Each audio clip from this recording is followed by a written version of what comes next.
Hello and welcome to episode 71 of Sensational She-Geek live from Yancey Street.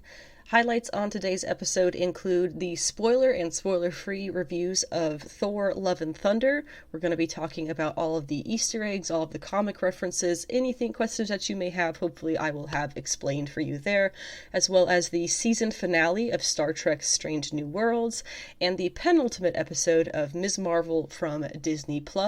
The finale is premiering this week. Aside from those highlights, we have our regular news for the week, as well as comic book picks and comic book polls. And there's actually there are some really amazing comic book covers coming out this week. So in our comic book poll list for this week, things coming out the 12th and 13th of July, I'm going to be highlighting some really honestly stellar cover artists who have done a fantastic job with various variant covers for comic books being released this week. So we'll talk about that when we get to the comic book polls. Before we get started, though, if you would like to find me anywhere online, the easiest place is the Yancey Street Discord. There is a fresh invite link at the bottom of each episode's description. Just a place for general chat and things like that. You don't have to be constantly talking about comics. It's just a nice place for like-minded folks. Otherwise, you can find me on Instagram at Anna with the Comics and on Twitter at Savage She-Geek. My website is sensationalshegeek.weebly.com, which I have been fixing up and I'm going to be continuing to add some more content into to make it more relevant in addition to the podcast, specifically with things like beginner's guides to both comics and manga. I'm going to be adding in some stuff that's going to be differences between comic and manga terminology-wise, and that's going to extend a little bit into anime as well. Hopefully it covers any information that you might want to, we might need to take your first steps into the world of comics or manga or anything like that, including recommendations on graphic novels, single issues, comic series, manga series, things like that. If you have any other questions and stuff, I also would love to help you learn more about these worlds. So if you have anything that is not addressed on my site for those intros to comics and manga, please ask, and I would love to add a section to explain whatever it is that I have missed out on the site. I also have a fair amount of women in comics content that I'm trying to be expanding on, especially more recently, including podcast specials on Clea, Madeline Pryor, Magic. Patsy Walker is the most recent one. She is Hellcat, and she is one of the oldest female characters at Marvel Comics, period, which is pretty cool. So definitely check out those podcast specials about those ladies. I also have my podcast notes if you would rather kind of skim through the notes of my each week's podcast instead of listening to it. I make those available as well. Also, of course, for anyone who is hearing impaired who would like to keep up with the podcast as well. You can find the podcast pretty much, actually, I think it's everywhere that podcasts stream nowadays. And that includes YouTube, where I post all the episodes in a single playlist in case that is easier for anybody to listen to him that way. I also post action figure review videos. It's been a lot of imports in the more recent videos because I have kind of been jaded to death by Hasbro's Marvel Legends line, although I do have a very big backlog of Legends videos, including last year's HasLab Sentinel, and we should be getting Galactus in the end of this month, isn't that right? So we'll be doing a video on that Galactus as well. If you would like to support the podcast, I do have, the podcast is, it is completely ad-free. My website is ad-free, the podcast is ad-free, nothing, I don't get paid for any of that, I don't charge for any of that. So if you'd like to support the podcast, since I do work a day job in addition to putting all of this together, I do have a podcast Patreon. It is there under Sensational She-Geek. There's also links to Ko-fi, Cash App, Venmo, PayPal, anything like that on the donations and link tree in the bottom of each episode's description. Obviously all voluntary, but again, it is a ad-free podcast, so to keep it running, it must be supported by listeners like you. That was my best NPR PBS voice. Thank you. So let's go ahead and kick off the episode. We're going to start with news. I think this is actually all news, not really any rumors. Yeah, there's no rumors on here, so that's fun. Actual legitimate news this time. So there's no real order I put anything in here. It's just the order that the news came in. So starting off with possibly the most exciting thing this week that came out. The Echo show updates. We have more or less confirmed that Matt Murdock's Daredevil and Wilson Fisk's Kingpin are both going to be in the Echo show that's going to be premiering next year on Disney+. I believe it's next year at least. And that is obviously spinning out of the Hawkeye show. Echo being her own character, yes, she is going to be the main character of this. I know Daredevil, Wilson Fisk is very exciting, but it is still an Echo show. Let's not forget that this is going to be about her. Now, it gets a little bit hard to remember that when you add in the fact that there are also, I guess this is a bit of rumors that the plot, the Daredevil side of the plot, is going to be basically Daredevil looking for Jessica Jones through the course of the Echo show.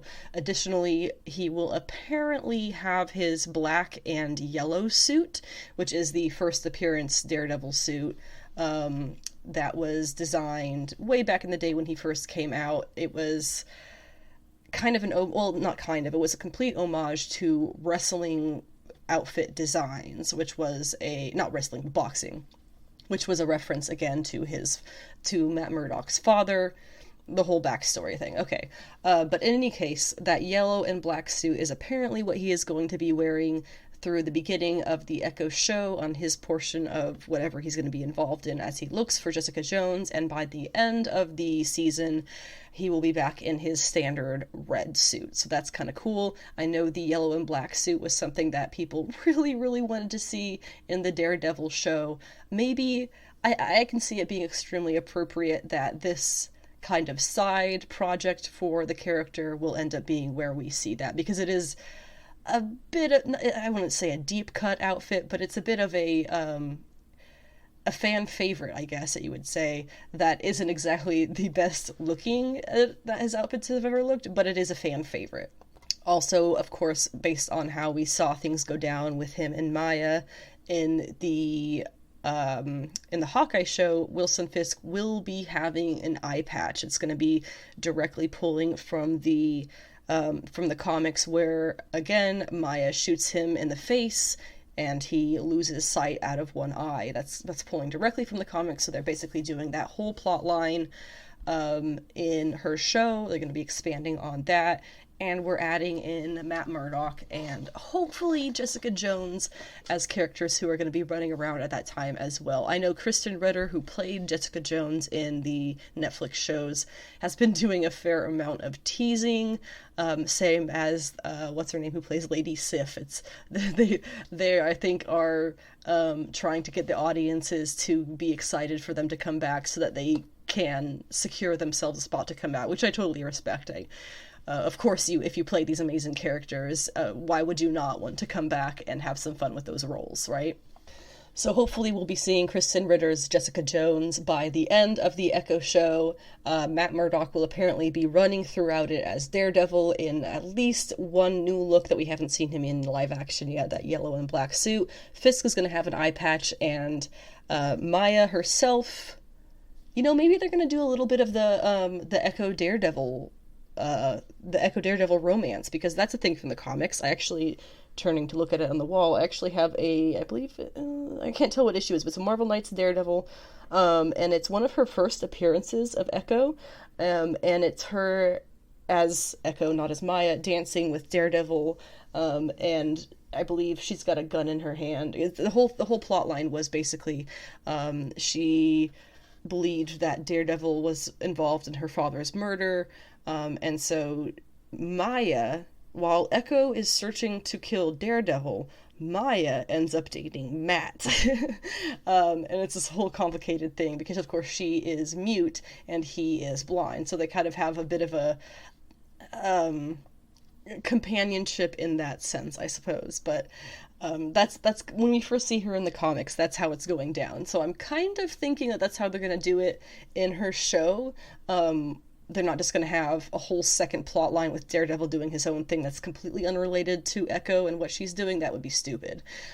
So I think that the way they're going to tie him in, well, it might be a fun little romance. Whether or not she's going to want to kill Daredevil, we'll have to wait and see, because we already know that Fisk has been identified as the reason her father was killed, and that's not really involving Daredevil, period. So we'll have to see if they put in any kind of the hate plot line between the two of them, but the love plot line I can definitely see them pulling off.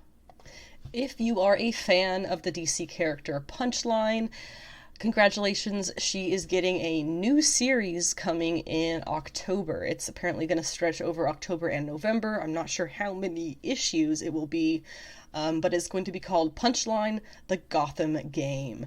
Punchline premiered just a couple of years ago in the comics, with being, it's complicated, honestly. I did not like how her character itself is fine, but the way that they kind of brought her in and made her a Joker fangirl as a teenager was very odd.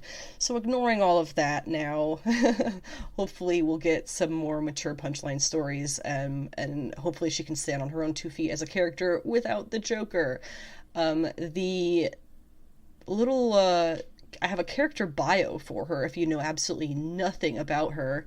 Real name, Alexis K. This student of Snyder College became obsessed with the Joker after he hijacked a TV studio and forced Alexis at gunpoint to deliver a message to Gotham. Starting a true crime podcast dedicated to the Joker, she began developing her own version of the Joker toxin, experimenting on the homeless before targeting students and professors at her university before getting the Joker to hire her ahead of the Joker War, during which she became increasingly ruthless to please the Joker, slit the throat of Harley Quinn, it's fine, she's fine, defeated Catwoman, sort of, and stole Bruce Wayne's fortune for the Joker. She later kidnapped Lucius Fox, infected the Batman, and tried to torch Poison Ivy's Eden. After being defeated by Batman and incarcerated ahead of a trial, she used social media and an influencer fan base to turn public opinion in her favor, while nobbling witnesses and seeing her acquitted for any and all charges.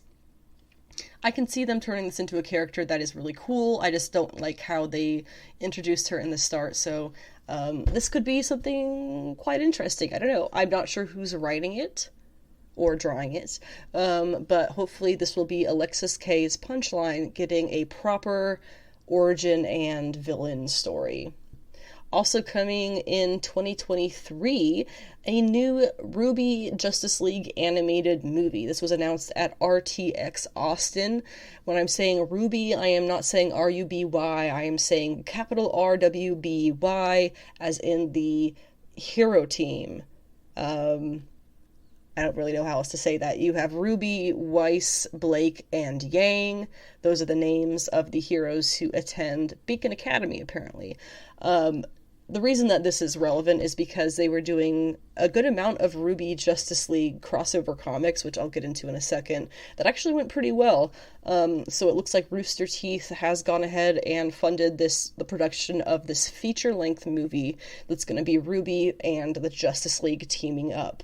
It's going to be a collaboration with Warner Brothers Animation and Warner Brothers Home Entertainment, and again is slated for a 2023 release. This comes after the surprise hit of the RWBY Justice League crossover comic that brought everyone's favorite quadfecta of Huntresses together with the Justice League for the first time, with writing from Marguerite Bennett and art courtesy of Annette, Stephanie Pepper, and Emanuela Lupacchino. The miniseries saw alternate universe versions of popular DC characters like Clark Kent, Bruce Wayne, and Diana Prince living on Remnant, which is the RWBY stuff, I guess, and forming the Justice League, a team of powerful teenage huntsmen and huntresses who meet up with Team RWBY after a string of mysterious disappearances around Remnant.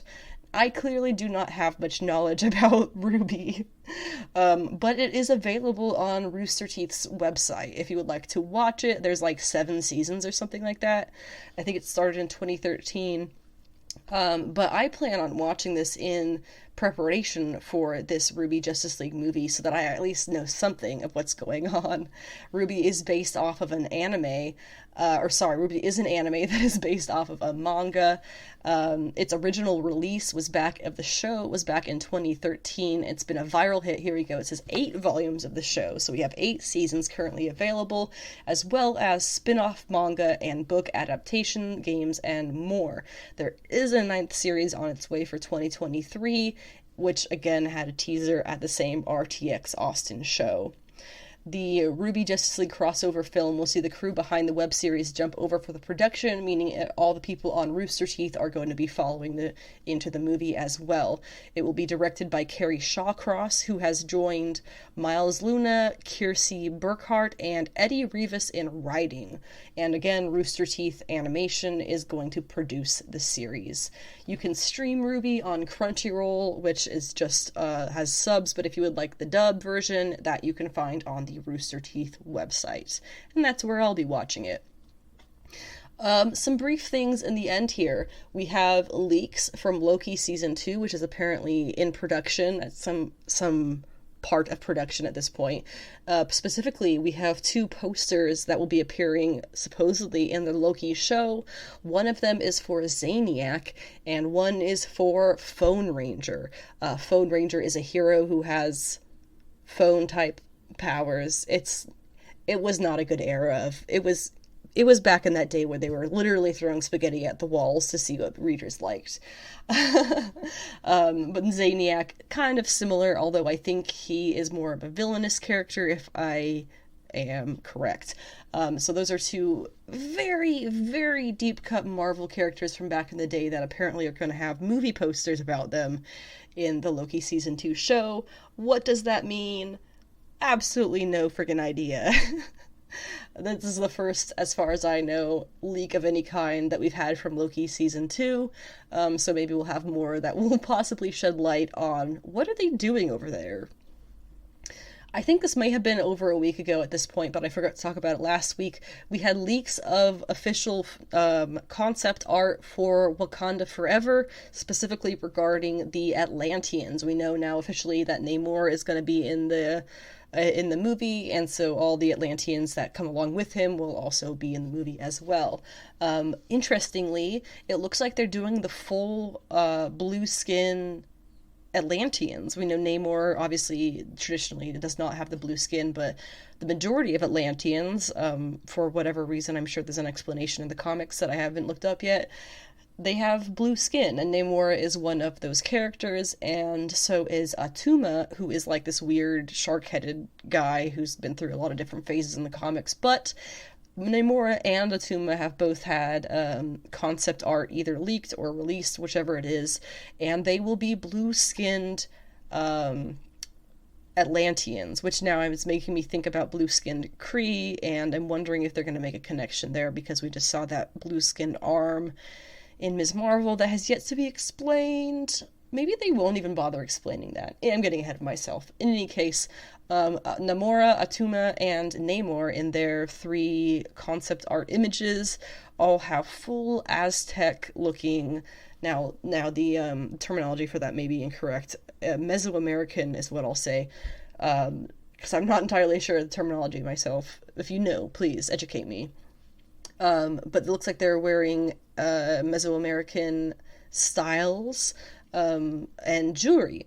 I saw somebody on Twitter who is a Mesoamerican historian who was asked about Namor's outfit, and they said that they really, really liked the piercings all through the nose, through the lip, through the ears. They said that that is very accurate to the kind of society that it looks like Marvel is trying to replicate here. However, this particular historian did not approve of the rest of the outfit that Namor wore.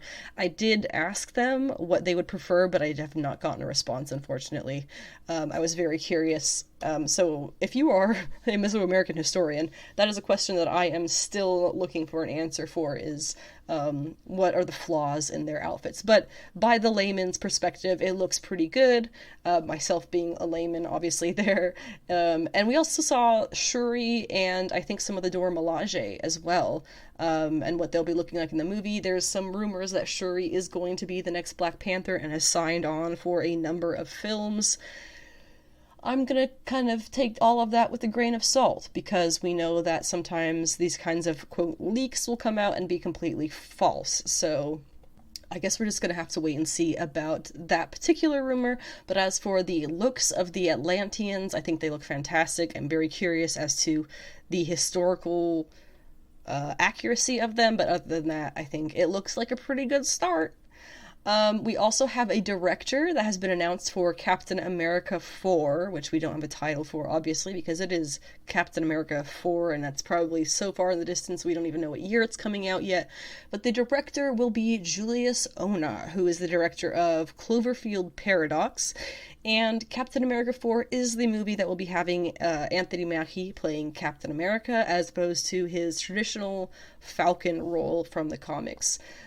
So this is really exciting for fans of both Mackie as well as his character in any form. I think it's going to be a fun movie. I don't honestly remember if I've seen Cloverfield Paradox. I think I have, and I think I liked it. So in any case, totally different. I mean, Captain America, the Cloverfield movies, this has got to be completely different genres, but good news, I suppose. Finally, we are going to be getting a first look at Marvel Zombies, X-Men 97, and What If Season 2 at the Marvel Studios Animation Panel this next week at San Diego Comic-Con, which will be taking place on the 21st, which is the Thursday of this year's Comic-Con. Therefore, the rumors that What If Season 2 is premiering mid-July, definitely false. If we're seeing a first look on the 21st, I highly doubt it's going to be premiering on the 20th, so skip over that. Do not expect anything from Disney Plus on the 20th, aside from behind the scenes for Ms. Marvel. The comic book picks that I'm discussing this week were released on the 5th and 6th of July. I didn't realize it at the time, but there are actually no Marvel comics in my pull list for that week. It is minimal indie stuff and otherwise entirely DC comics. Well, I guess it's 4 DC comics and 3 indie comics is what this list came out to, which does even out when you look at the fact that this week's poll list has no DC comics on it, so it does even out. DC has its big weeks, Marvel has its big weeks, indie comics have their big weeks, and this one just happened to be big for DC and indies. We're going to talk about Astronaut Down number 2, Batman 125, Dark Crisis 2, Multiversity Teen Justice 2, Poison Ivy 2, Starhenge 1, and very briefly, There's Something Wrong with Patrick Todd number 1. But starting with Astronaut Down number 2, this continues to be fantastic. This is from Aftershock. Basically, there is a plague, a cancerous plague that is destroying reality, destroying anything physical, basically, and making it impossible to live. It will take over everything and just absolutely obliterate it. And so there's very few points of the world left without that, and his consciousness has been sent to another reality to find a solution, basically. A really cool concept. That was like the quickest, dirtiest, worst summary of what's actually happening. Totally go out and read this. It's super good. In this second issue, we see a flashback to the plague reaching his city and destroying his wife right in front of him. Really horrifying. In the now, though, he, you know how he ended the last comic, he completely overshot all the realities that the scientists could predict what was there, and wound up in one way off. They have no idea what this reality might be like. So wherever it is that he is now, he's there and his wife is there, and so he goes to the bathroom. He activates this emergency overshoot pack in his consciousness, which is this like recording that comes through his mind and calms him with, dopamine and stuff gives him some chemicals to calm him down, remind him of his mission, tell him he can do this, he's got this, basically give him a once over of, you got this, buddy. So it does seem like this place that his consciousness has landed in his own body in this other reality is an Earth where they managed to fix the cancerous plague on reality. Also in this reality, which I find to be very interesting, they've kind of fixed society altogether. It's really cool. They talk about it a little bit about how it starts. They teach the children in schools, different ways, so that by the time they become adults, they have a different perspective on taking care of the earth and caring for your community, stuff that we just generally don't have right now. So that's what I mean by they've kind of fixed society.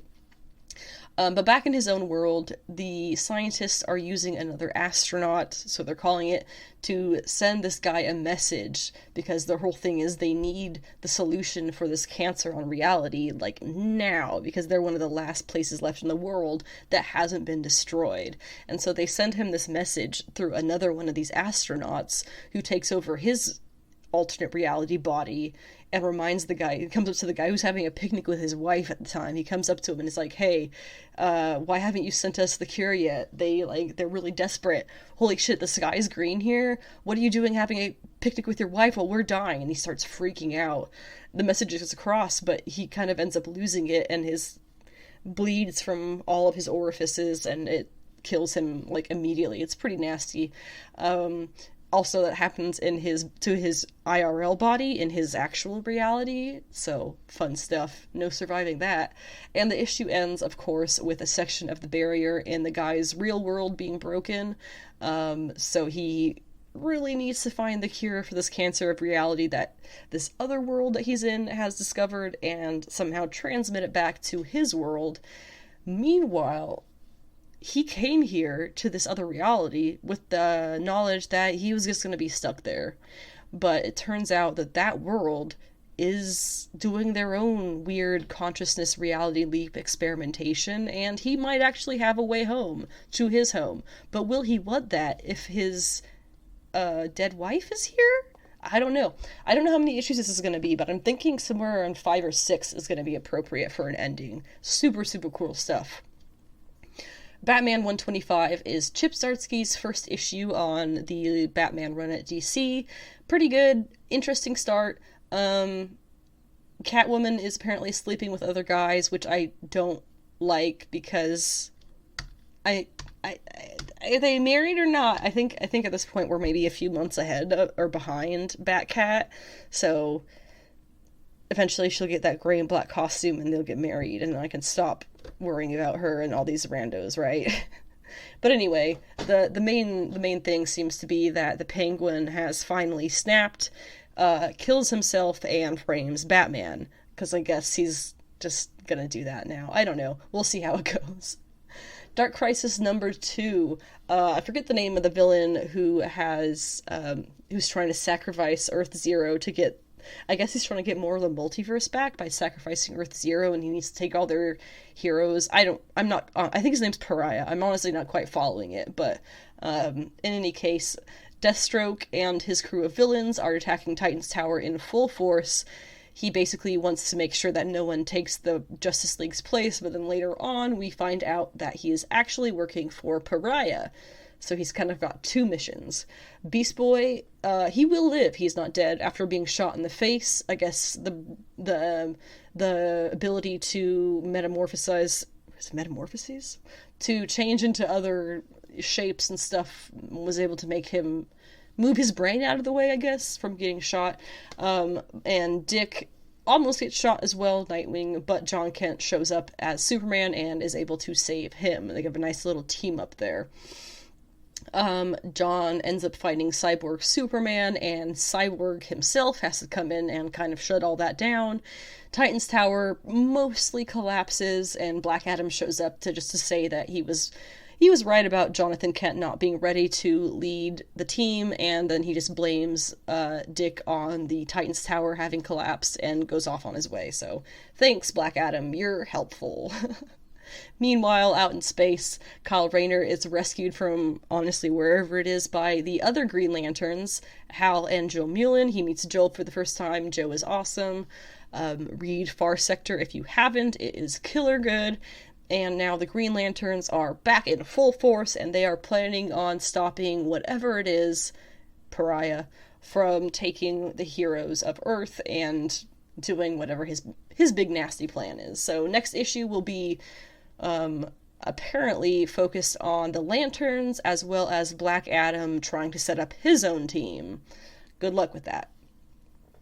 Multiversity Teen Justice number 2, this is Earth 11, where we have flip the genders of the traditional Earth 0 heroes. The character Gigi, who we met in the first issue, is a homeless girl who is settling into the Church of Blood now very well, and they decide to have her talk to new initiates, who in this case are Raven and Troy, who are doing some kind of undercover thing, I imagine.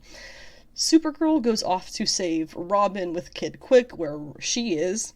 It's this island of old people, but they discover that the adults on the island are actually skeletons now, and the elderly that they're seeing were the children, so nothing good happening there. Clarion reaches out about the Church of Blood because nobody else seems to think that's an issue, so she's going to figure that one out on her own. Meanwhile, Troy and Raven stage a fight so that Raven can get out of the church and spy on them from the outside. But once he's out of the building does not have an inside. It's just blank whiteness. He opens the door and there's nothing there. So that's a bit alarming. The teens on the island, meanwhile, find Sister Blood and Father Frenzy, the real leaders of the Church of Blood, among the dead on that mysterious island. So, if they're there, who is running the church as it is now? We don't know, but we do see that Clarion shows up on the scene and finds Raven, and they see that Troy and the church have just kind of mysteriously disappeared into nothingness.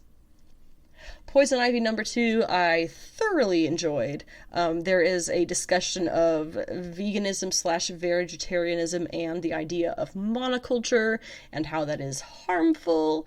A line here that I really enjoyed was, a healthy ecosystem needs predators to keep plant-eating prey species from overwhelming the earth. Very true. Ivy meets a woman called Jenny at a diner. She is a poet, and she makes Ivy question murdering everyone. But Jenny pulls out a rune on a piece of paper that she thought looked cool, and for whatever reason, it reminds Ivy of the Green Man. She thinks of her spores that she's spreading over the country now, and how this diner is the perfect spawning ground, but she's not going to have them take over these people here. Why?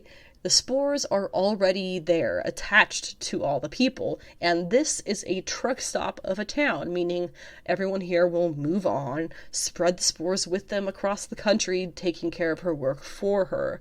The only way to spare the green from total destruction, as Ivy sees it, is to eliminate the problem, which is, in this case, humanity. I honestly get it. I still don't see Ivy as a villain. I kind of see us as the problem. I understand her perspective. I really do. And then the police arrive to the diner. It turns out the poet has a little side hustle, and the police are here for her. The diner, people eating there, they all evacuate. And Ivy ends up thinking to herself, you know me, I can't resist cute blue-eyed criminals. Oh, how cute. Obviously talking about Harley there. So she decides to help, and by helping, she mixes her spores with pheromones, which end up killing the police in, like, this happy trance. And then I guess the girl Jenny just goes on her own.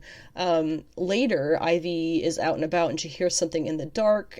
She's not sure what it is, but she knows she's being followed, and she knows that it's related to the rune that Jenny found.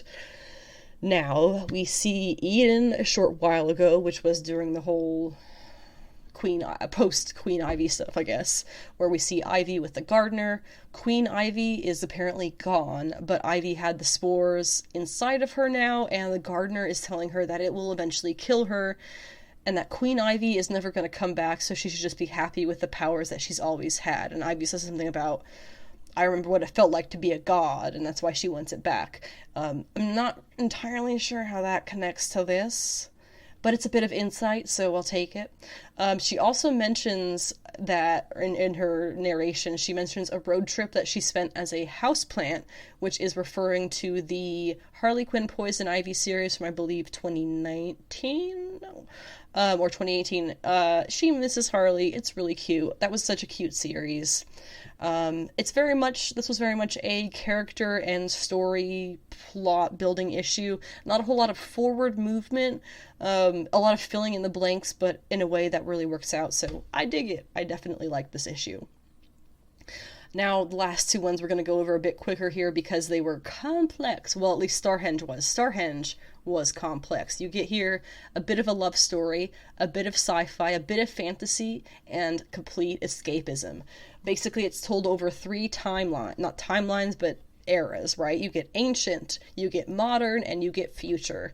Basically, in the future, magic is gone due to a war with machines, so the queen at that time is going to send her son back to ancient times in an attempt to change their own future and keep magic alive for themselves. In the modern plotline, there's a very intriguing, if I'm honest, story about a young Wiccan girl who is British and living in the US with her aunt. And dating a American football player, and there's how she's the British Wiccan and he's the American football player. Their worlds are completely different, but they seem to fit like puzzle pieces, and it works out really well. Very intrigued on how that plotline's going to go, because clearly the character who we're going to be following from the future to the past, I'm not sure how he connects to the modern storyline yet, but I'm very much looking forward to finding out. Starhenge rocks. Finally, there's something wrong with Patrick Todd #1, basically is a teenager making perverts commit crimes and then turn themselves in without ever remembering that he made them do it, and then he gets to keep the money or the loot, whatever it is that he has them do. However, he's going to run into some problems because it looks like someone is finding supers, I guess, people with superpowers, and beheading them. Which, if you're a person with superpowers, is probably not good news. Moving on to the comic book polls. These are comics coming out the 12th and 13th of this month. We're going to talk a fair amount of indie comics, a fair amount of Marvel comics, and actually I don't have anything from DC for this week for us, but that's okay. We have plenty, and as I mentioned in the beginning, so many beautiful covers this week. So we're going to focus probably for the #1s on the plot, and then for everything else we're going to focus on covers because there's some gorgeous variants. But in any case, there's a good number of #1s, so let's start there with Above Snakes #1. This is from Image Comics by Sean Lewis and Hayden Sherman. This catches my interest because Sean Lewis I know from King Spawn, which is very popular currently, and I also have read him in Bliss, which was an absolutely fantastic 8-issue series that I can't recommend enough. And he also wrote Future State Superman and Metropolis, which was a Future State John Kent duo of issues. About Above Snakes, it says, the hit team behind The Few and Thumbs returns with an all-new Wild as Hell miniseries. Sean Lewis and Hayden Sherman, blah blah blah blah blah, introduce a world where Deadwood-style westerns collide with the fantasia of Neil Gaiman in the story of Dirt, a man seeking vengeance for his murdered wife with nothing but a talking vulture to prod him on. Above Snakes is a fast and hilarious explosion of western tropes and American vengeance that explores where our rage can take us. Behemoth #1 is from Scout Comics, which I know is a little confusing because Behemoth is also a publisher, but it is not published by Behemoth, it is published by Scout. Alright, this is by Scout Comics from Chris Kipiniak and J.K. Woodward. Teresa is horrified to wake up and find she's turning into a monster. She learns she's not the only one when the government throws her into a detention camp with other girls going through the same transformation. Surrounded by beasts, Teresa tries to hold on to humanity by training to become a government weapon as part of Project Behemoth. Brother of All Men #1 from Aftershock Comics. This one is by Zach Thompson and Ewan, I'm thinking is how you say that, Marin. Zach Thompson I know from both Lonely Receiver, which was beautiful, and I Breathe the Body, which was interesting.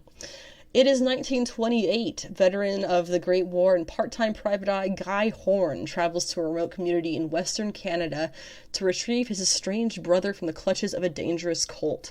As Guy struggles to gain control of his own personal demons, he's tantalized by the cause of its charismatic leader, Brother 12, in Roman numerals, Brother 12. A tightly plotted horror mystery based on a true story wherein writer Zach Thompson joins forces with artist Ewan Marin for a new miniseries that blends the unexpected twists of hard-boiled detective noir with the uncanny traditions of folk horror. Flavor Girls is also coming out with its number 1 this week. It is of 3 issues total, coming from Boom Studios by Loic Locatelli Kornsky. I'm so sorry, that was definitely brutalized. With colorist Eros de Santiago. Naoko, Camille, and V are the Flavor Girls, sacred fruit guardians of Earth. They defend the Earth, the source of their power, from the threat of ever-looming aliens, whose motives regarding the planet and its peoples are yet unknown. But Sarah, a normal young woman and a UN applicant just doing her best to save the world, gets involved with the Flavor Girls in a way she never could have imagined. It's a magical girl comic. Sounds good to me. Mullet Cop, the Flavor of Danger. Another one with flavor in the title for some reason. This one is from Scout Comics. It's a number 1 by Tom Lintern. This is another one-man team.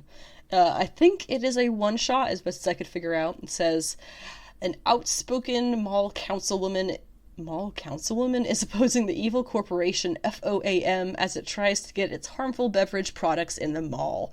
After an attempt is made on her life, Charles assigns Fred to protect her so she can spread word about the shady dealings. What starts off as a simple bodyguard mission gets sidetracked as the councilwoman must buy a few outlets at the department store, all while assassins wait behind every corner. This sounds redonkulous in the best way. And out of indies into other things, the last number 1, well, not the last number 1, one of the last number 1s is Daredevil. This will be Chip Zdarsky and Marco Checchetto restarting their Daredevil series. Don't know why they didn't just continue with the next number, which I think would have been 40, because I think they made it to 39. And then they're just starting up again with number 1. I hate that so much. Just continue the series. Why are you restarting it? Whatever. Again, Chip Zdarsky, Marco Checchetto. After the rain comes the dawn in the wake of Wilson Fisk's violence. It's not that big of a deal. It's Elektra and Daredevil doing Elektra and Daredevil stuff, including the challenges he will have to face in the Cal. It's classic Daredevil. What I really wanted to talk about, though, this is one of the ones that has fantastic covers. We have covers by Peter Moko, Joe Quesada, the Romitas being John Romita Jr. and Sr., Eric M. Gist, Jorge Fornes, Gabriel Delado, Jung Yen Yoon, Kalen Yu, Kyle Hotz, Dan Panosian, Dave Nakayama, Ryan Stegman, and Tony S. Daniel. Wow. That's just the start. That's literally the least exciting of the ones that have all these covers that I'm excited about. That's the least exciting one, okay? Because then we have A.X.E. I don't know if they're calling it A.X.E. or A.X.E., whatever, the Avengers X-Men Empire, oh my god. Avengers X-Men Eternals. It's the Eve of Judgment one-shot, kicking the whole thing off, right? It's the one-shot leading into the A.X.E. It's by Kieran Gillen and Pascal Ferry. It basically just says, shots fired, judgment is coming. The Eternals know that the mutants have conquered death, but what are they going to do about it? The oldest immortals on Earth eye up the newest, and the doomsday clock starts to tick toward Judgment Day. So basically, kicking off the events of the Eternals versus the X-Men with the Avengers, I guess, stuck in the middle. But the covers for this one, really gorgeous covers. We have Phil Noto, John Cassidy, David Nakayama, I guess one called Mr. Garcine, Lucas Wernick, and Ashley Witter. So the Phil Noto, and Phil Noto's fantastic, we all know that. But then John Cassidy, David Nakayama has a really cool Wanda, Scarlet Witch, Hellfire Gala variant, and then Lucas Wernick has a variant of Echo as the Phoenix, because that's what her role is right now in the comics, Maya Lopez. And that one is called the Women of Axe variant, and then the Men of Axe variant is by Ashley Witter, and it is featuring Cyclops. So some really, really good ones to keep an eye out for. Additionally, the Hellfire Gala gets its one shot this week. X-Men Hellfire Gala #1. It says a new team revealed at last year's gala. Mutants changed the face of the solar system, terraforming Mars and claiming it for mutant kind. Do you think you can afford to miss this year's gala? Blah, blah, blah. This is by Gary Duggan with art by Matteo Loli, Chris Anka, Carlos Villa, and Russell Dodderman. The covers of this one, we have a stunning Art Germ Hellfire Gala cover featuring Marvel Girl, aka Jean Grey. We have a pretty cool Art Adams cover, an Adam Hughes cover featuring the Hellfire Gala outfits of She-Hulk, Black Widow, and I don't have it in front of me, but there's a third character on it who I don't recall, but I think it's Scarlet Witch, and she's like holding up Scarlet Witch in Black Widow. We have a David Nakayama variant again, we have a Nick Dragotta variant, and we have a Carlos Gomez variant, which is kind of teasing the new team. If that really is the new team, I'm curious how long that's gonna last. 8 Billion Genies #3 of 8 is not included among the covers, the delightful covers. It is by Charles Soule and Ryan Brown, coming from Image Comics. This will be 8 issues. We explore the first 8 days after 8 billion genies appeared on Earth, offering one wish to every man, woman, and child. The wish-proof Lampwick Tavern has provided a safe haven for our 8 heroes so far, but now they must undertake a crucial mission into a world utterly remade by frivolous and bizarre wishes, with a special appearance from history's most famous drunkards. So I'm curious what that is. But again, this is going to be, the first issue was 8 minutes, the 8 minutes after the wishes. Second issue was 8 hours. Third issue is 8 days. Fourth issue, I'm sure, is going to be 8 weeks, 8 months, 8 years, something like that, right? Super cool series. Definitely check this one out. Immortal Red Sonja from Dynamite Comics has its 4th issue by Dan Abnett and Alessandro Miracolo. I'm hoping that we will finally get some consistency in the art this time, because it has been hugely varied in the absolute worst way possible, and it's not a good way. But this one, we have variants by Jung-Yen Yoon, Joseph Michael Lisner, Leiri Lee, I'm not sure if that's how you say it, but it's Leirix, Lee, Lobos, and a cosplay cover as well. I love the Leiri Lee covers because she does like really awesome like manga style faces, and then she also does ultraviolet ones, which are like this cool purple and green. Like, I just think it's awesome. They're cool designs. Immortal X-Men #4 is another one with some beautiful covers. This is their Hellfire Gala tie-in, and our covers are by Mark Brooks, Betsy Cola, Megan Hedrick, and Phil Noto. Now, every single one of these covers is worth purchasing. The Mark Brooks cover has Emma Frost naked in bed with red silk bed sheets. She's naked under the bed sheets. The Betsy Cola is a Pride cover with Destiny. Really cool. The Megan Hedrick cover is friggin' stunning. It's the design cover for Emma Frost's gala outfit this season. Completely bonkers good. And then the Phil Noto one is a Quiet Council like headshot portrait of Emma. And you know I love Phil Noto, and he killed it. He just, chef's kiss. Absolutely stunning covers, every single one of them. New Mutants 27, we're still doing stuff in limbo with Magic and Mirage and Wolfsbane and Madeline Pryor, and for some reason in the solicitation they're still trying to frame Madeline as the villain here, which I have yet to see happen in the comic. Covers for this one are by Lionel Francis Yu for the main cover. We have a Betsy Cola Pride cover, again featuring Karma, sorry, I had to take a second.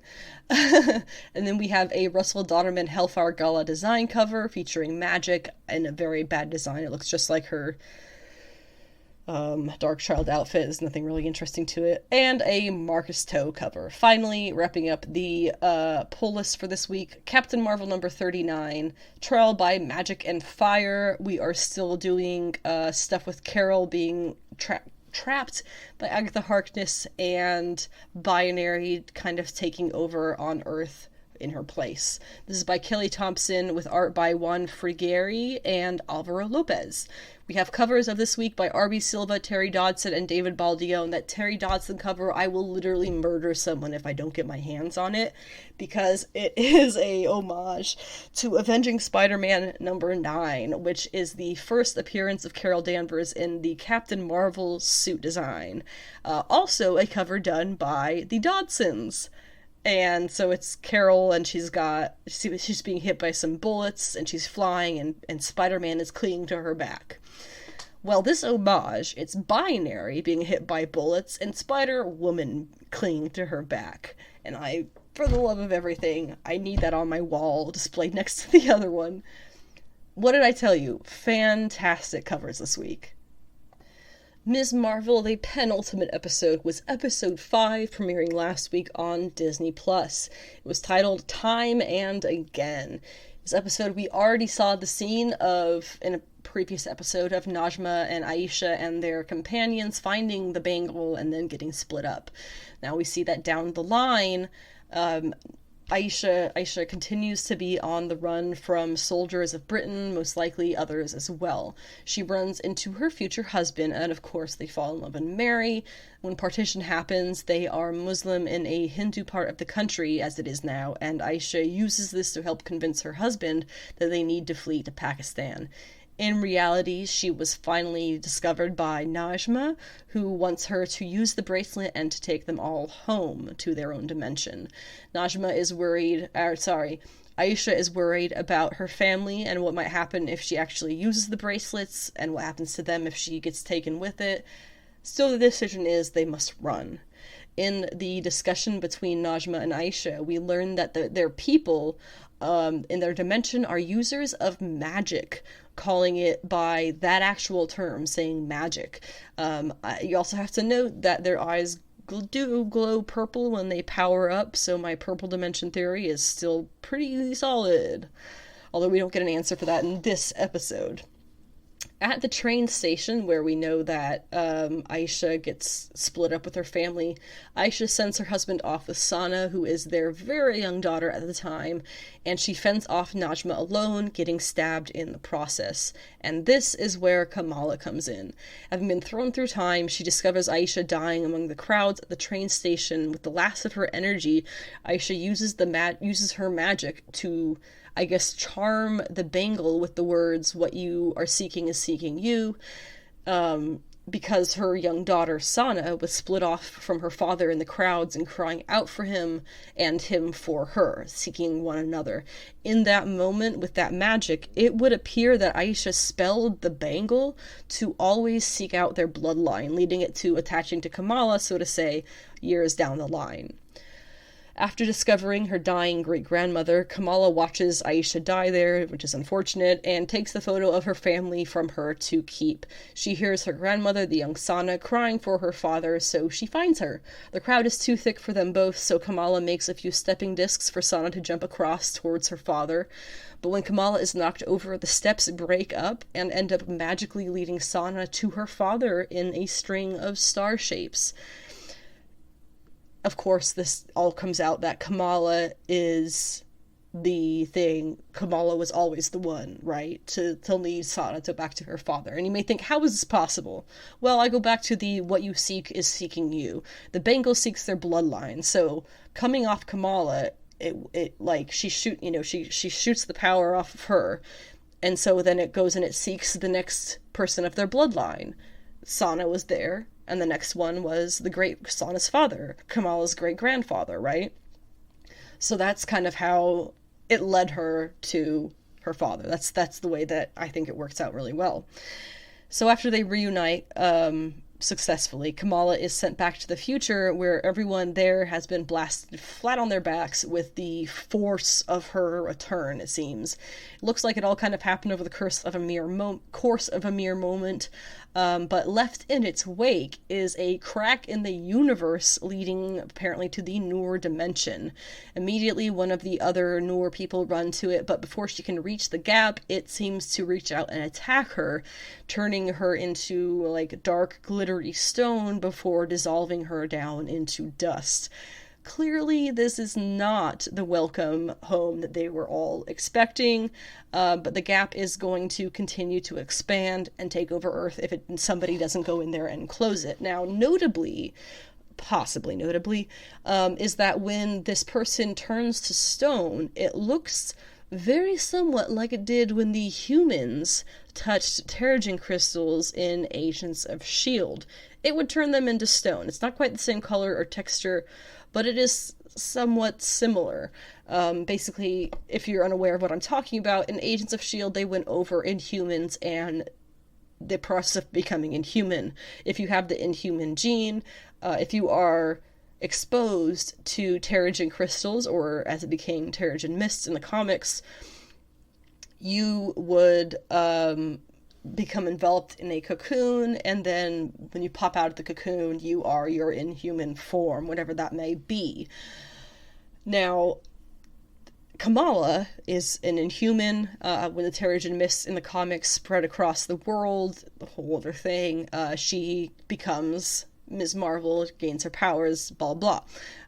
So people are kind of wondering, is this them doing that in a way?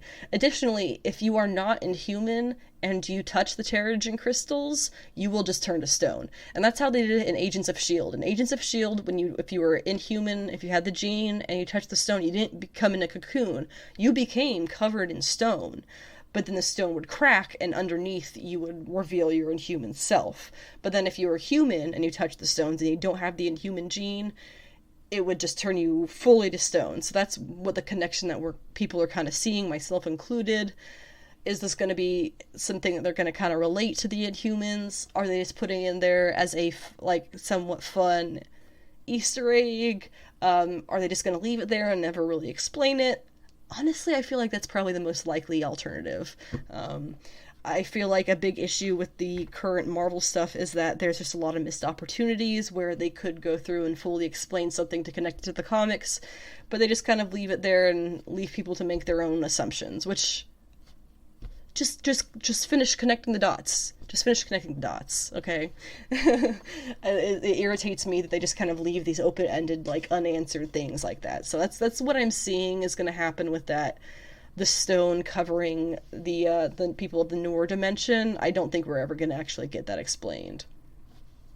Anyway, thinking of her son, Najma ends up being the one to close the gap, closing the rip in space, and letting it kill her in the process. Though, interestingly, when she dies with her son on her mind, it seems that her power from the Noor dimension is transferred through her to her son Kamran, who is in New Jersey, and his fists start to glow very similarly to Kamala's. But it's a much lighter blue, which is just how his powers in the comics are colored. They did it very accurately that way. Kamala's mother, who is there with them in Pakistan, ends up seeing her use her powers and gets in the know on her daughter and her mother, and their family is magical. Her grandmother was not, did not abandon them. She gets the whole story now. So she does seem proud of her daughter, if worried, but yay, we're all on the same page finally. Also, Kareem, who is the red dagger guy, gives her his red scarf, and the Oradun necklace that had her name on it breaks into the shape of a lightning bolt. So those are two things that are going to get put into her costume, of course, for the last episode. Meanwhile, Kamran goes to Bruno, who he's still calling Brian, for help. At first, I thought he was going to attack him, which I was really hoping wasn't going to happen, and it didn't happen. He really is just asking for help with these new powers, because he was able to help Kamala. Bruno takes him to his place, where Kamran learns that his name isn't actually Brian, and is adequately horrified by that knowledge, because he's been calling him Brian this whole time, and he did not know that that was not his name. So they really do seem to be on a super direct path to this beautiful bromance. Of course, then the DODC drones show up. I guess they followed Kamran here, somehow tracked his powers, I don't know, but they blow a hole in Bruno's apartment, and we're going to have to deal with that in the next episode. So in the finale, Kamala is likely going to have to save them from the DODC, the Department of Damage Control, somehow. Her mom is no doubt going to help her with her suit. Maybe we'll learn exactly what the Noor dimension is. I'm really hoping. I'm also still hoping for a killer cameo, fingers crossed, for Monica Rambeau. Will Kamala embiggen fully in her body? I really hope so. Is the evil racist DODC lady putting on a front and is actually good? I also hope so, because she's pretty horrifying. Is the Noor dimension related to Inhumans at all? Again, I doubt we're going to get that explained. It just kind of feels like it's appropriately in their pattern of putting something out there and then not really following up on it so that we can come to that conclusion, but it doesn't actually hurt anything if we don't. Which leads us into Star Trek Strange New Worlds, the season 1 finale, which was titled Equality of Mercy. And boy, did I get excited watching this one. I wrote about it as I watched it, so we're going to get a little bit involved here. So, Equality of Mercy. Now, 7 years in the future... Well, okay, so backtracking a second. I did not watch the Discovery episodes. Was it Discovery? Star Trek Discovery? I feel like that's somewhat accurate. Anyway, I did not watch the first season where it kind of kicked off Strange New Worlds, because apparently Pike and everybody shows up in that. I did not know that until recently, so I guess what happens in all of that is Pike somehow sees what happens to himself 7 years in the future, where he is going to end up dying with all of these cadets, basically, in an accident. It's going to be a complete accident. So now, in his time, we now have 7 years in the future Pike, himself from 7 years in the future, who, in that reality, survived the incident. He comes to talk to modern Pike about how he's about to break the future, basically. What Pike is doing, since he knows the names of the cadets who are going to die with him there in the future, he's like, I'm just going to write them a letter and be like, hey, in 7 years, don't be at this place at this time. That's it. That's all he's going to do. And so then, the whole idea being they don't show up and neither does he, and so nobody has to die in that 7 year future, right? So that happens, and in this timeline, the 7 years in the future Pike comes back from to speak to modern Pike Anyway, he lived. Everything worked out the way that this Pike wanted it to. However, there are some really bad things that have now come out of that. So that he wants the modern Pike to see what is happening in his future so that he can decide whether or not he wants to send those letters and save the lives of those cadets and himself. We'll get to all that. All right, so it's a lot of timey-wimey stuff. Not sorry. So he does a time thing. Modern Pike puts himself in his body in 7 years. It's the whole consciousness in the 7 years. Oh god, I'm just making this worse and worse, aren't I? He goes 7 years, his consciousness goes 7 years in the future. Okay, so 7 years in the future, Pike was performing a wedding for two, I guess, cadets, I don't know. Spock is his number one, and Uhura has her hoop earrings, which I thought was really exciting. He does end up telling future Spock what's going on, that he is from 7 years in the past. So they decide that they have to kind of just let things play out to see why this future is so much worse than the ones where Pike and those cadets do actually die. They think that in the other timeline after his death, another pilot would be here in that moment, meeting the Romulans instead of Pike. That pilot would have been Kirk, as we come to that conclusion there. At this point in history, nobody has even seen the Romulans. They don't know what they look like or sound like. They're just these mysterious villains. We also learned that La'an is on the Farragut, which is captained by James T. Kirk, who is Paul Wesley from The Vampire Diaries. Super awesome. Did not expect to like that so much, but he completely kills it as James Kirk, indisputably so. They can't intercept the Romulans, this Romulan ship that they're following, on the way back to the negative zone, which is where it comes from, so they plan on shadowing it, because while they're cloaked, the Romulans can't see them, right? So they're just going to shadow it while it's cloaked, guess where it is, and hopefully eventually follow it out of into the negative zone or whatever. So I've mentioned in a few episodes in the past this guy Sam, who was a Kirk as well. he is not his dad. He is his brother, his older brother. That's why my timeline confusion was so wrong. So the timeline works out. It is his brother, not his dad. Gotcha. So Sam tells Pike about his brother James, or as he calls him, Jim, I think, or Jimmy, how he bends the rules, he uses his charm to get what he wants, he's a wild card, etc., etc. All things that we as fans know. Meanwhile, there is a comet that comes by, and they're passing by, and it somehow bounces an image of the interior of the Romulan ship to the sensors of the Enterprise. So they are able to see inside the Romulan ship for the first time ever. This is a beautiful scene. It's the big reveal is that the Romulans are like the brother species to the Vulcans, right? So they're pretty much identical in appearance. Very similar in appearance, I guess. So the scene where they reveal this footage of what Romulans look like was beautiful.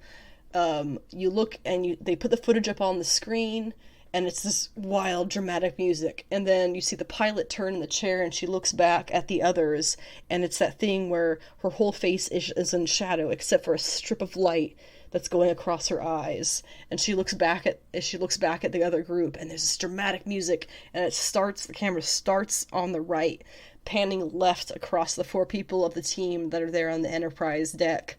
And they each turn their heads on the beat in sync of the camera going across them, turning their heads to the left until we go over there and we see Spock. It pans out to the whole group and then zooms in on just Spock's face, and then beat with the music and a tiny little like ding of a little triangle chime, he raises one eyebrow and slightly turns his head of like, oh? Absolutely perfect scene.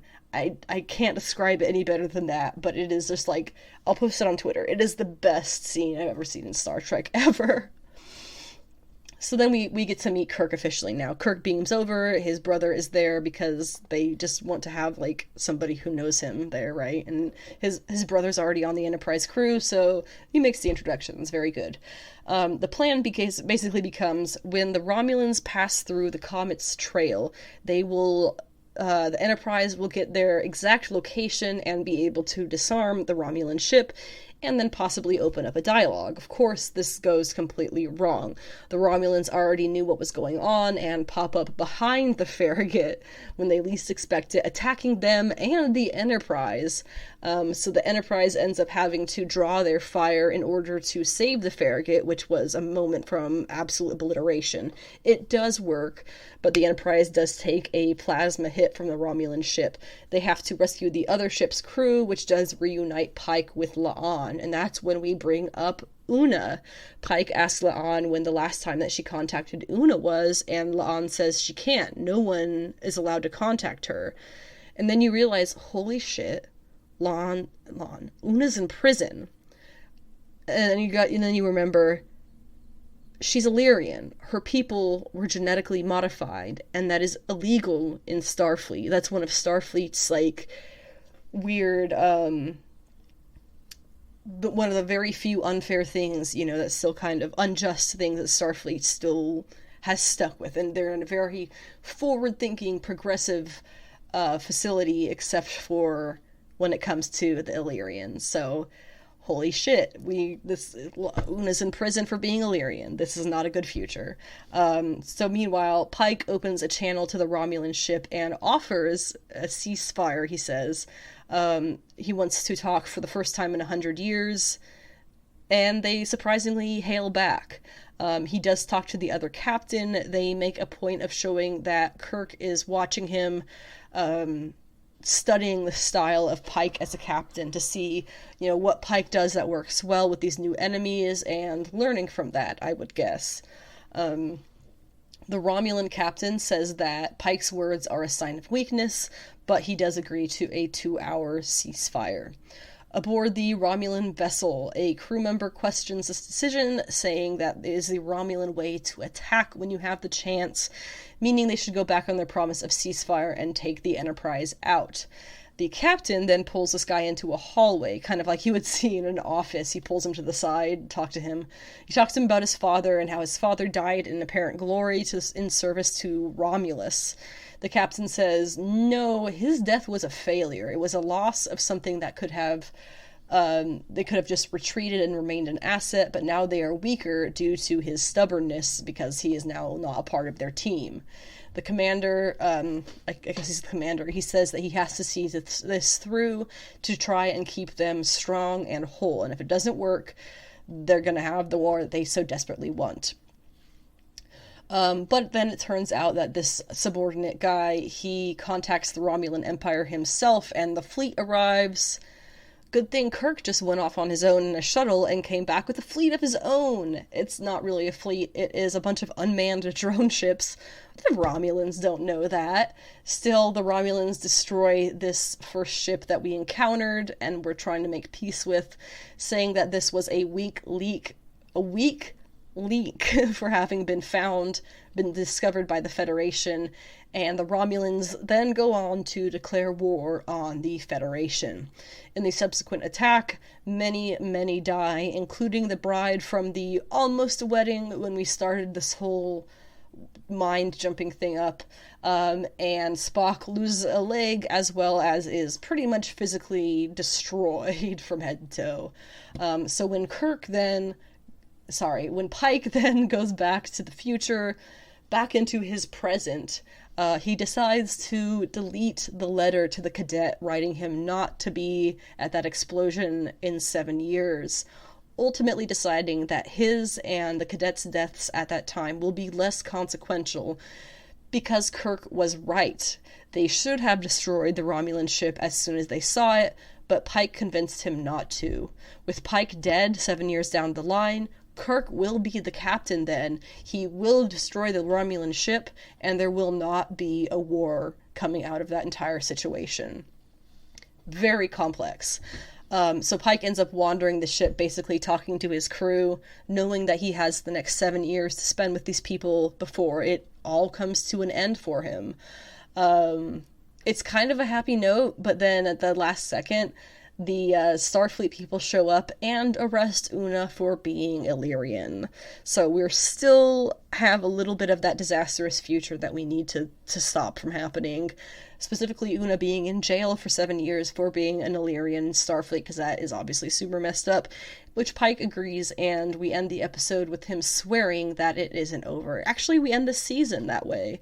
Next season, no idea when it'll be, but you can sign me up, I will be there. At long last, the main event, or something, the Thor Love and Thunder reviews. Now, I've been trying to figure out what I'm going to say for a spoiler-free review. I really don't know what... I liked it. I will give it a solid 8.75 out of 10. I would say 8.25 at the lowest. 8.75 to 8.25, or the reverse, 8.25 to 8.75 is my official rating of this movie. It did have one or two things that I did not particularly jive with, but in general, I had way more fun at this movie than I've had at Multiverse of Madness or No Way Home, which I was cringing my way through for a lot of, to be honest. Did not cringe my way through Love and Thunder, had a good time. Definitely think that if you enjoy these characters, I am seeing a lot of people who are calling the humor of the movie disrespectful. I don't see how that works out, genuinely.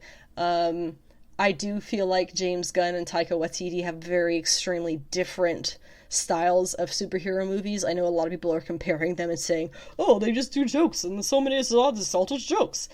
I don't agree with that. James Gunn's sense of humor and Taika Waititi's sense of humor are vastly different. I 100% prefer Taika's all the way. 7 out of, 24/7, 365, would always prefer Taika's sense of humor. James Gunn's sense of humor is, it's okay. But that's my review. That's my spoiler for your review. It's the best I can do without giving absolutely everything away. But for the spoiler review, which is going to start now, I have a link to an IGN article that has a pretty basic plot overview if you want to see just basically what happens in the movie. there's your link to the IGN article that goes over that. What I'm going to go over is various plot points. We're going to go over New Asgard, Jane's cancer storyline, Gore in the comics, the Necro Sword, Omnipotent City, or Omnipotent City, I don't know why I always say it the other way, the Eternity Room, Singularity, the end credit scenes, Guns N' Roses, and then just general interesting stuff. So, starting off with New Asgard. Obviously, we know Valkyrie is king, and New Asgard takes place, or exists now, on Tonsberg, which is actually the oldest town in Norway, and fictionally has been tied to the Asgardians in the MCU before already, with a flashback in the first Thor movie revealing that Odin led the Asgardians to war against the Frost Giants in Tonsberg. That was about 1000 AD. And then Red Skull discovered the cult of Odin, worshippers keeping the Tesseract hidden there in Captain America, the first Avengers. So this has already been a place that we've seen a lot. Some of the fun stuff that we see Infinity Cones, which is an ice cream place, poster for a band called Mad Titan.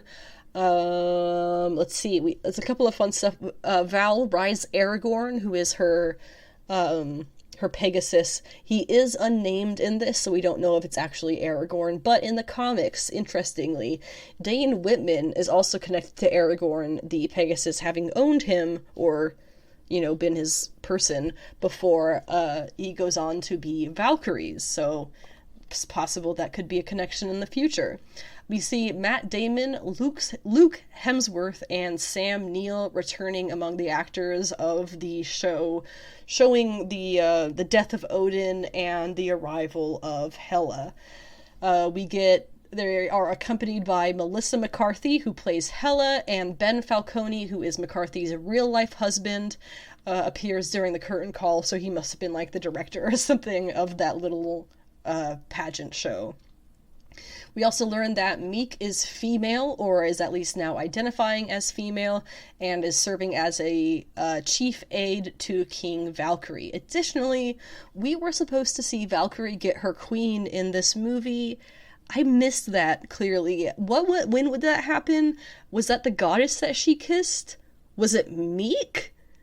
I'd like to know, because I missed that, clearly. Now, Jane's cancer storyline, we'll obviously touch on as we get further along, but this is something that they did not really say that was going to happen through the trailers, and nobody was really sure if that was going to be involved in the movie. Obviously, the cancer storyline is the bulk of Jane's storyline as the mighty Thor. It's what's happening in the background at all times. And so we weren't really sure if they were going to go with that. And they did. They pretty much went exactly, they went exactly the way that it does in the comics. And it tugs on those heartstrings. It was quite something. When we first see Jane, she is going through chemotherapy, and she can't help but give a lecture on her Einstein-Rosen bridge, which is the Bifrost, right? When she sees another cancer patient reading her book, and it includes her tearing out a page so that she can make a 3D model so the kid will understand what the bridge is like, right? And that explains, of course, why Jane has such a good understanding of wormholes and all of that. And we also get revealed not too long into Jane's inclusion in the movie, the effects of Jane's chemotherapy are being reversed every time she picks up Mjolnir. Mjolnir kind of chose Jane as the new Thor.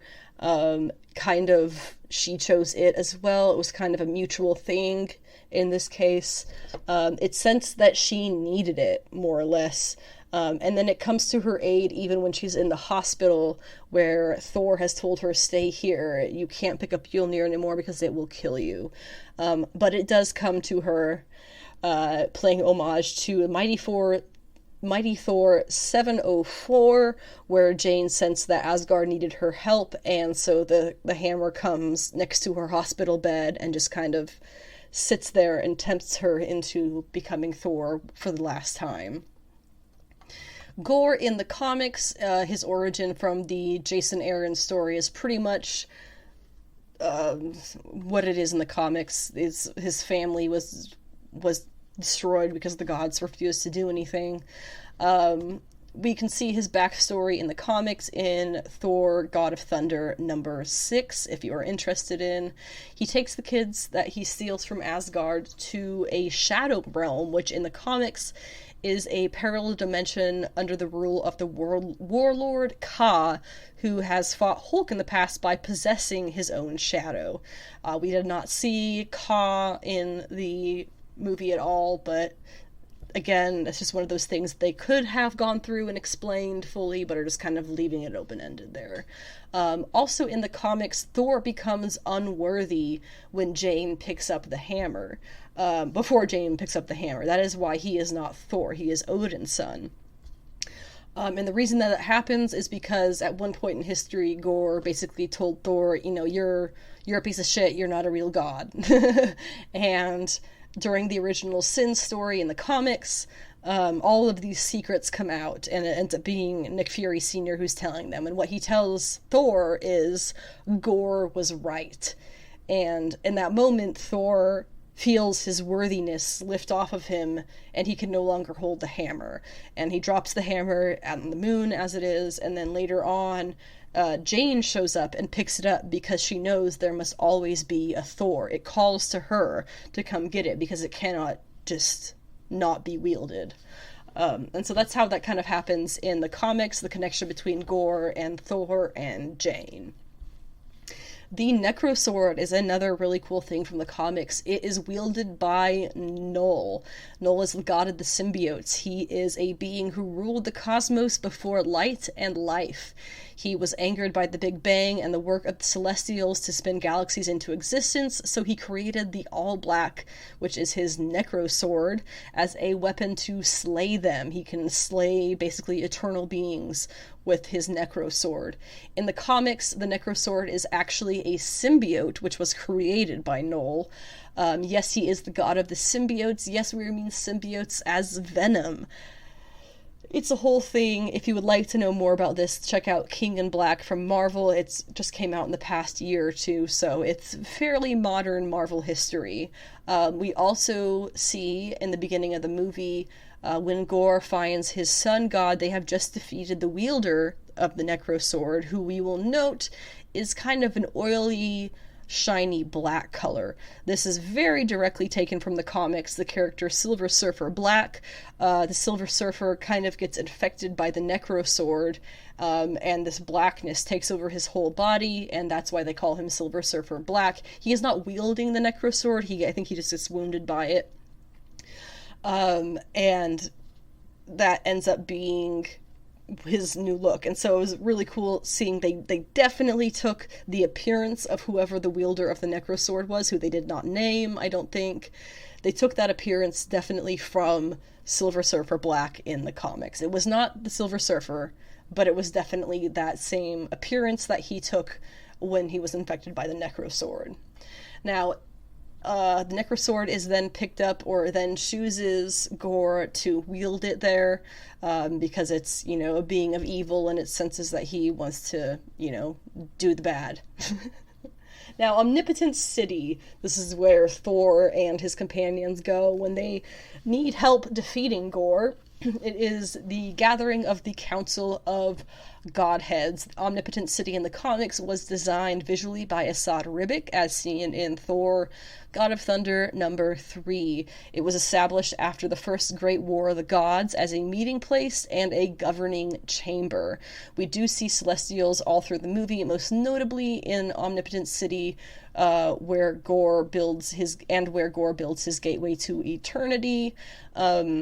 There is still no mention in the movies or in Disney or in MCU media yet of a huge celestial head and hand jutting out of the earth since Eternals, so that could be just a timeline thing. We haven't reached when the Eternals movie has happened yet, right?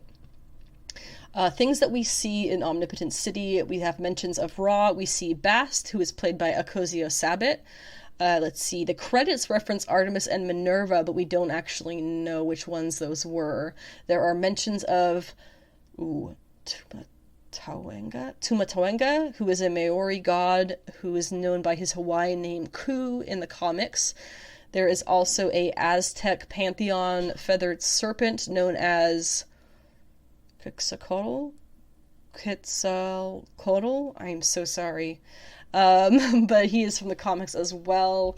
Let's see. We see Dionysus. He is helping his father Zeus organize their next orgy, which is kind of a mild running joke and is the most James Gunn style joke of the whole movie. The credits also identify an Aztec god, an Elch god, a Maori goddess, a Mayan god, a Jadumuri god, and a goddess of the dead. Let's see. You do see in the crowd a blue god with some nifty headgear who appears to be Mesoamerican in design, which could possibly be a reference towards Wakanda Forever, where we're going to meet the Mesoamerican tribe led by Namor. Let's see. Valkyrie apparently has a deal with Old Spice. I put that in the wrong section. That was supposed to be in the New Asgard section. And then we see Nini, the Nani, who is apparently the Cronin god. Korg being Cronin. We had some interesting insights to Cronin society in this movie as well. Let me see. Did I get all of them there? Obviously, we have Zeus, played by Russell Crowe, which Thor says he styled himself after, and he ends up being hugely disappointing, of course. I think that's everything from the Omnipotent City, everything we saw in the background. And then the names in the credits. Not as many direct Easter eggs as I would have thought, but again, just kind of leaving them out there and letting us come to our own conclusions has been very frustrating. Now, later on, we get the heroes to the Eternity Room, which is where, basically, Gore is trying to open the gateway to Eternity with the Stormbreaker hammer axe thing. So we saw them in the trailer. There is statues of Uatu, Lady Death, the Living Tribunal, possibly Arisham, the Judge, is the celestial one that collapses, and we get a bunch of superhero kids in what is a really cool scene. Thor shares the power of, or Odin's son shares the power of Thor with the children, who pick up rocks and things to use as weapons and to fight Gore's symbiote creatures. They're not called symbiote creatures, but it's what they're literally taken from King in Black in the comics, so they're definitely his symbiote creatures. That are from the Necrosword, his using the Necrosword. Axel is a new character entirely. He is Heimdall's son, who is empowered with the Bifrost, and that becomes a really cool device that they use through the movie. We also get two of Chris Hemsworth's children in the movie. One is the young Thor in the intro, and then one is Love at the end of his daughter, played by his daughter. Actually, it turns out this movie had kids from Christian Bale, Natalie Portman, and Taika Waititi all appearing as some of the kids who were captured by Gore and then in that giant fight in the Eternity Room, which was super cool. We also have a child reveal that he is a Lycan, so we officially have werewolves in the Marvel Universe. I doubt that will actually tie into the future werewolf project that they have planned, Werewolf by Night. I highly doubt it's going to connect to that. Again, just a weird little Easter egg that they're not going to bother making that connection with. And Eternity as a character, if you're curious about Eternity, Eternity is the anthropomorphic representation of the entire universe, and is easily one of the most important beings in existence, next to death, oblivion, and infinity. Eternity was introduced in Doctor Strange Comics, Strange Tales 138 in 1965. They are the nearly omnipotent personification of the cosmos, and they exist as a separate entity in each multiverse. So basically, Gore wants to get a wish. This is not a thing that comes from the comics. If you meet Eternity in the comics, you do not get a wish. That is not a thing. They made that up, which I was kind of like, that's kind of cheesy. That was also the one thing I really didn't like, was how Gore, sees Eternity. He's about to wish for the destruction of all the gods, and then he just changes his mind and wishes for his daughter instead. That was the thing that I hate that the villain changes their mind at the third act, and that's how everything is solved. It feels so lazy. But so he ends up wishing to have his daughter back, and that's where we get into singularity. How does singularity connect to this?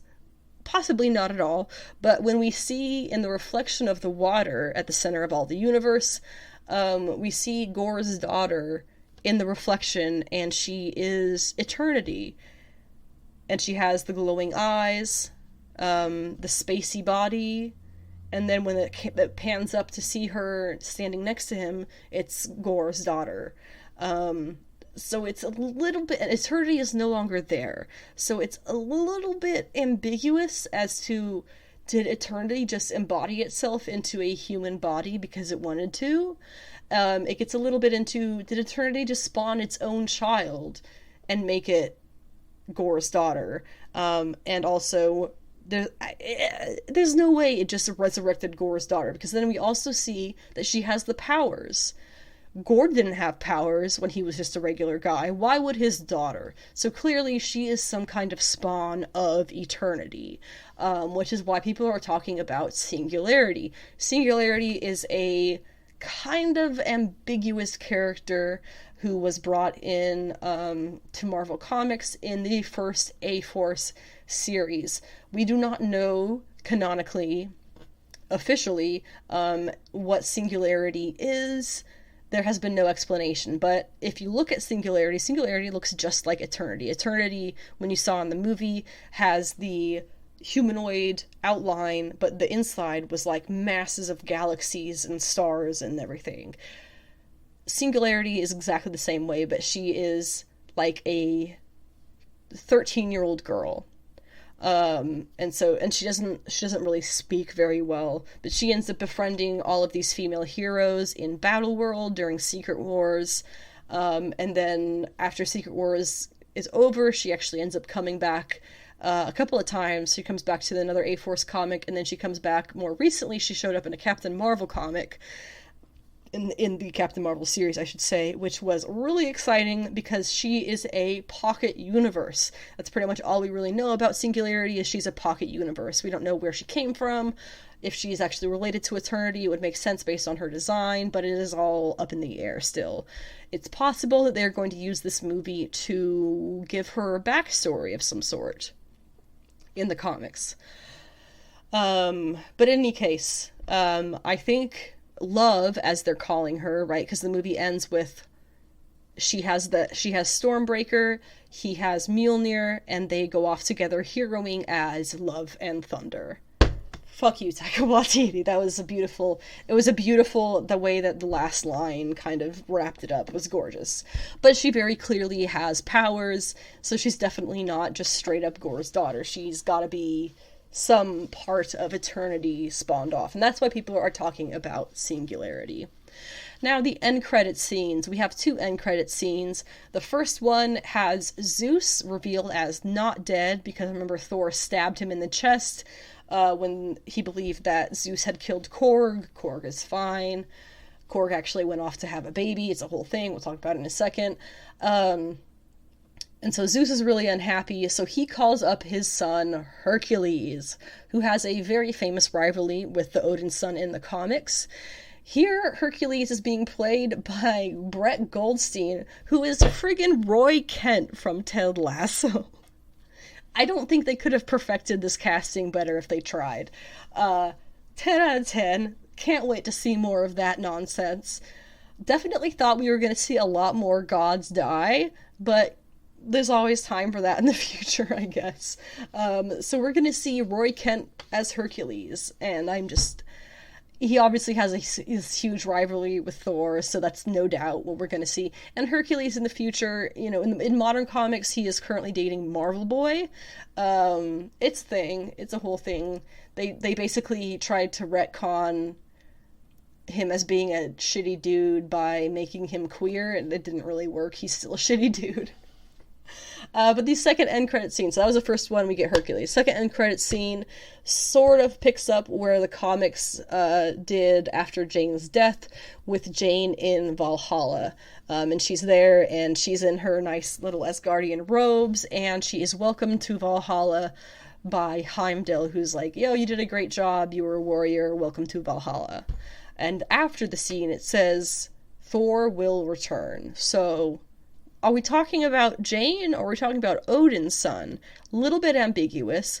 I definitely think that they did that because they aren't sure what they're going to do with her in the future, if they are. The way that this end credit scene happened, the fact that it happened, A, reference to the comics and her having a happy ending, and B, opening that door so that potentially we could do more with her in the future. We obviously don't see Odin there in the comics. What happens is basically she's saved by Odin, who basically just says, you know, we really need you alive on Earth right now, so congratulations, you're alive again. That's kind of how she's saved in Thor 706. The mighty Thor 706 is the issue where that happens is. And here, instead of Odin, of course, we see Heimdall. One thing I would like to add is that Valhalla is not the only Norse afterlife. Valhalla is Odin's afterlife. In Norse mythology, you have two afterlives. Half of the warriors go with the god Odin to Valhalla. Half of the warriors go with the goddess Freya to Folkvanger. And I'm forever bitter that Marvel has completely ignored the existence of Folkvanger, because Valhalla is not the Norse afterlife. It's only half the Norse afterlife. She has the other half. Why aren't we talking about it? I know that kind of gets into the whole, like, Anna, you were mad about Moon Knight too. I wasn't mad about it. I was, like, kind of laughing on the floor, splitting a gut, because it was so inaccurate, but I would like the women to be credited, please, for also being saviors. It's not just Odin's Valhalla, it is also Freya. She is also very important here. Also, I just want to say, there is a line in this movie where they say that Zeus is the first god. That is historically inaccurate. Hera was actually the first god worshipped in Greece. Or Rome. Rome. Hera. Point being, Hera is the first god, period, who had temples to her. So she was the first god who was worshipped. Pre-Zeus. That is factual. You can look it up. Okay, off of my high horse now. We're going to talk about Guns N' Roses, which clearly had a lot to do with this movie. I actually have a Collider article linked in the description that has talks a lot about, way better than I can, about the influence of Guns N' Roses on the movie. I just have a couple little things that I want to talk about here. Obviously, Axel, whatever his original name was, Heimdall's son, takes up the name Axel because he likes Guns N' Roses, no doubt. And then we have a number of their songs that play through the movie. And in an interview with Louder Sound, we had Taika Waititi in a statement. He said, you know, I still go home late at night instead of going on, you know, Pornhub. I'll go and watch old GNR music videos because I just love the band. But I think I'm still in love with the band back when there was the band, you know, that band, Paradise City music video. Like that stuff when the hair was long and it had to have been brushed, right? So that was his whole vibe about getting the music into the movie. Songs that we hear. My favorite one was November Rain, which features that beautiful guitar solo by Slash. That one played during the mighty, the battle between Thor, the mighty Thor, Gore, the children of Asgard, and the symbiote beasts that Gore creates with the Necro Sword. Just... It was a perfect, like, almost satanic rock song to be playing right then to that scene. Killing it. Absolutely killing it. Welcome to the Jungle played when Thor and the Guardians joined forces. They were only there for a few minutes. It's really not even worth mentioning them that much. And it's also heard over a montage that shows them going out in battle. Paradise City is heard as we get the look at New Asgard. Sweet Child of Mine happens several times through the movie, most notably as the goats come crashing into Omnipotence City. Other songs that we hear in the movie include Enya's Only Time, which had me laughing out loud just because I listened to that album on repeat when I was a child.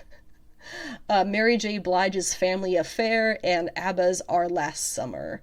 The score, if you're interested in the score side of the music, it comes from co-composers Michael Giacchino and Nami Melomad. I'm sorry for butchering their names. Finally, the last bit we want to talk about here is general interesting stuff from the movie. First off, the actress who plays Lady Sif posted a picture, quote, teasing that she'd love to be in a buddy cop show with Beta Ray Bill. Now, Beta Ray Bill obviously didn't show up in this movie. We know that he exists because of Ragnarok. He had a statue there of Corbinite Beta Ray Bill. And also, I believe it was Gamora in one of the Guardians movies who mentions the Corbinite race. So we know that they exist. We can definitely do Beta Ray Bill if they can make him look somewhat decent. That's all they gotta work on. Does that mean that we're going to get a show with her and Beta Ray Bill? No. It does mean that she's willing to do it, and that if we get enough audience interest, we might see more of Sif in the future on her own buddy cop style show, if enough people want that, because they seem to kind of be throwing money at the Marvel shows right now as much as they can, and I'll take it. I will take it. We also have the whole story of the movie comes from it's Korg tells the story of Thor to a cave full of children, is what how the whole thing starts. He's telling the story to these kids. It's very reminiscent of Beyond the Thunderdome. Also, speaking of Korg's species, they are all male apparently, and they procreate by holding hands for several weeks in a pool of lava until a new one of them develops there. So, very strange, almost asexual kind of reproduction. But he does end up getting his happy ending. He gets a love, and they make a baby together, I guess. The goats that are the screaming goats, which are friggin' hilarious, are Tooth Grinder and Tooth Gnasher. Yes, those are their names from the comics. They first appear in 1976 Thor Annual number 5, although if you're talking about the actual Norse mythology, classically, the two goats don't actually have names. I believe it was like the 80s or the 90s where somebody wrote a book and gave them those names based on what they were generally referred to as in the actual mythology. So, Tooth Grinder and Tooth Gnasher is the closest that you will ever get to, the real mythological names of those goats. Now, Falagar is the god of the Falagarians. We saw him from the trailers. He was the one who was killed covered in snow. He is the patron god of the galactic frontier, who apparently wrestled black holes for fun. We also get very brief appearances by Dr. Darth C. Lewis and Dr. Eric Selvig, which is pretty cool. Apparently, both of those actors were not going to be in the movie originally, but were just pulled in kind of last minute to add those scenes, which personally, I'm very relieved that they did, because it would have felt like just a Thor movie, not a Jane and Thor movie, without bringing some of her characters in, her related characters. And so they did it. It worked out. Lady Sif obviously makes her return. When we see her, she had just lost the battle with the Falagarians against Gore. She survived that battle, but she's wounded, so she will not go to the afterlife if she lets herself die there, and that is enough to inspire her to go home to get better. So we definitely can see more Lady Sif in the future should they give us a show with her. There is that bit of a time discrepancy. Jane and Thor have different ideas of how long it's been since they've seen each other. Now, it's because Jane was among the people snapped in Infinity War, meaning that she was lost for 5 years before she was restored. That means that when she says 3 or 4 years and he says 8, that is why that is such a difference, because for her it has only been 3 or 4 years, but for him it has been 8, because she was snapped and he wasn't, so he was there for those 5 years. This also suggests, as one site I found points out, that this movie is set in 2024 or 2025, given that the two of them broke up by the time that Ragnarok happened. Just a little fun fact there. Also, I have seen a number of articles claiming that this movie retcons the Soul World that we see in Infinity Wars, when Thanos sees young Gamora after he sacrifices her. Those pages don't know what they're talking about. Love and Thunder explicitly says that eternity is at the center of the universe, not the soul dimension. Just because there is water and a clear sky doesn't mean that it's the same place. Eternity is at the center of the universe. The soul dimension is the soul dimension. Completely different things. I found one more fun fact, and that was that Chris Hemsworth's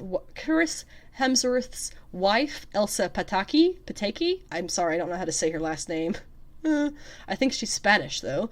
But he or she plays the wolf woman, who I honestly don't even remember seeing in the movie, who is apparently an old flame of Thor's who pops up for a brief moment in the beginning. So that's pretty fun. Finally, if Taika Waititi is going to do a 5th Thor movie, or for himself 3rd, he would only do that if Chris Hemsworth returns and if he could do something surprising. So that is where we land on the future of Thor movies. Obviously, we will be seeing more of Chris Hemsworth, because I highly doubt they're just going to leave him and this new character Love where they are and never refer to them again. That would be a little bit too much, just ignoring stuff they could tie together. So we'll no doubt see them in the future. Fifth Thor movie, though, I myself would be a little bit surprised to see that. I think the future of Thor might be in something that's not directly just his movie, Again, all in all, I give it an 8.25 to 8.75 out of 10, depending on my mood. Pretty good. Definitely the best Marvel movie that's come out in the past year or so. So definitely check it out if you liked it. I'm not going to see it again because movie tickets are expensive these days. But I will be back next week with a new podcast episode that will be covering the Ms. Marvel finale, which is happening on the 13th of July. I will be covering the picks and polls, possibly do a little Hellfire Gala wrap-up, and if they have them posted, I will also have October comic book solicitations, and we'll do a little bit of a pre-San Diego Comic-Con podcast, what to expect coming out of San Diego Comic-Con, which is July 21st through 24th. Thank you again for listening to whatever portion of the episode you are able to. Please check out the links in the description, because I keep all kinds of fun stuff down there. And keep yourself hydrated this summer as we get into warmer weather. Don't you dare start a wildfire, or I will personally become your poison ivy. I'm not really sure what that meant. Have a great week. I'm excited for the Ms. Marvel finale, so let's touch base with that one on the next episode.